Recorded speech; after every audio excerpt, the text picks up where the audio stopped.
काय घाला घातला सुवास माझ्यावर माझे हिसकावून नेले तन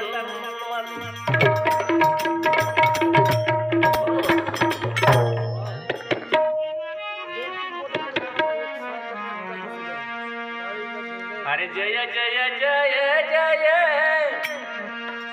जय जय भीमराया आमुच्यासाठी झिजविली काया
हिंगोली जिल्ह्यात गायला, शेनगाव तालुक्यात गायला, त्याच्यानंतर माझ्या सुपडीत गायला. एवढ्या लवकर समाजावर एवढा आघात सोडून जाणं बरोबर नाही. पण कुस्ती लागल्यावर एका पैलवानाला पडा लागते म्हणून माझा सुभाष, ज्या पैलवानाचं नाव दुखते त्या पैलवानाची माझ्या सोबत कुस्ती लागली आणि माझा सुभाष हरला आणि तो पैलवान जिंकला. शोकांतिका. जय जय जय जय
ज्याला जे आवडतंय ते करू दे बाबा, तू तोंड आवडत आहे. नाही ना बापू, सत्य बोलाय काय काय बोल झालं बाबू, सत्य या काळात कळू लागतंय, तो जमत नाही. मी नाही मान. अरे बाबा नको मानू.